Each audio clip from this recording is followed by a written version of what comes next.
In 2012, I was transferred to a small public high school in rural Pennsylvania after my mom took a new job. The building was old, brick from the 1930s with hallways that echoed when no one was speaking. The first few weeks were uneventful, but something strange happened whenever I walked past the second floor's west wing, the section with the locked room labeled Room 306. It was always cold near that room, even in spring, and teachers avoided it. I once asked about it during detention, and the monitor just said, "We don't use that part of the school anymore." One evening, I stayed late for makeup exams. While walking down the empty second floor, I heard faint whispers behind room 306's door. Children's voices, some laughing, others crying. I pressed my ear to the door. It went dead silent. Then a slam. From inside rattled the lock. I ran. The janitor stopped me at the stairwell. When I told him what I heard, he stared for a moment, then muttered, "They never left, you know." I dug into old school records with a librarian who'd worked there for 40 years. She told me that room 306 used to be a special ed classroom in the 70s. One cold November morning, a heater short-circuited. The room caught fire. 3 students and a teacher died. They said the teacher tried to save them but got trapped inside. The fire was so bad the room was sealed off. "Best not to disturb the past," she whispered. But I did. During photography class, I took some test shots of the upstairs hall.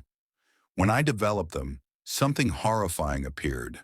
In the image of room 306, a child was standing inside the locked room, face pressed to the glass, burned but smiling. I showed my teacher.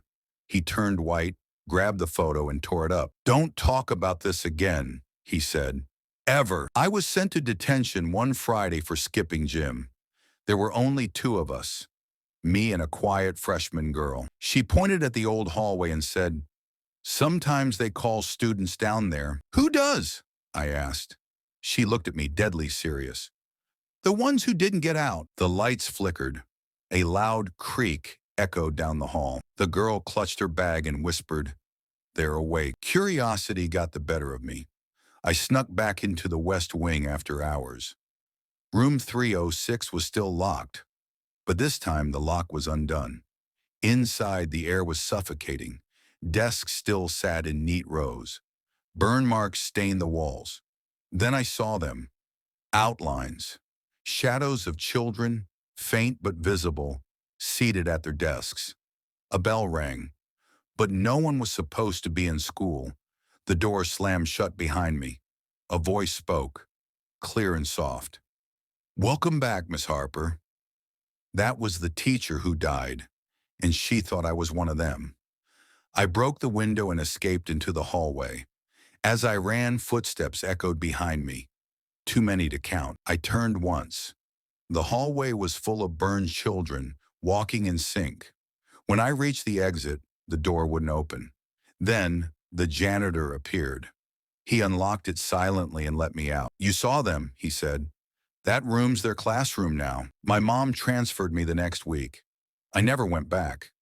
But I heard rumors about students who disappeared after wandering too close to room 306. One kid posted a photo online, blurry but clear enough.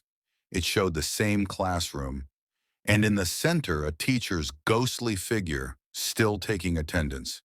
If you ever hear your name being called from a room no one uses anymore, don't answer. Back in 2010, I worked as a substitute teacher at St. Edward's Academy, a private boarding school in rural Massachusetts.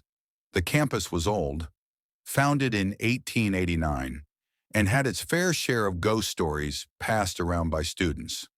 I ignored them until one rainy Friday. I was assigned to supervised attention, held in a temporary classroom since the regular hall was being renovated. The room was on the basement level, which I hadn't even known existed until that day. As I walked down, the lights flickered. The air got noticeably colder, the kind of chill that isn't from bad insulation. More off. 4 students sat in silence when I arrived. About 15 minutes in, I heard what sounded like a Bell ringing, but dull, like it came from behind a wall. The students looked at each other nervously. "You heard that?" I asked. One of them, a girl named Kara, nodded slowly.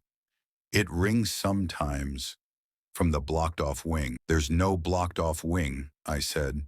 "Yes, there is," she whispered. "Past room B3, the old hallway. It's sealed now." After detention, curiosity got the better of me. I followed the basement corridor past room B3. Sure enough, the hall ended in a bricked-over archway. On the wall beside it, faded words in chalk read, "The class that never left." I snapped a picture with my phone. The next morning, the image was gone, just a black screen. That night, I had a dream. I was walking into that bricked-over hall. The lights above me popped one by one. Children's voices chanted something I couldn't understand. When I woke up, my feet were dirty. The next day, another substitute warned me, "If you hear whistling from the basement, don't answer it. Just leave."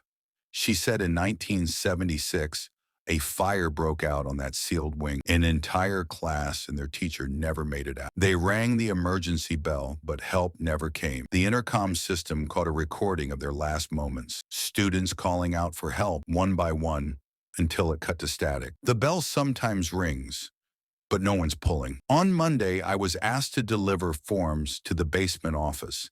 As I passed room B3, I heard it again. The bell. Then the whistling freedom started. I turned, and there was a door open where the brick wall had been. Impossible. Inside, an old classroom. Charred desks, burned walls, and shadows. So many shadows. I backed away, but the door slammed shut behind me. I was locked in. Then the intercom clicked on. A voice whispered, "We're still here." I don't remember how I got out. A janitor found me hours later, unconscious in the hallway. The camera footage was corrupted. I left St. Edward's the next week.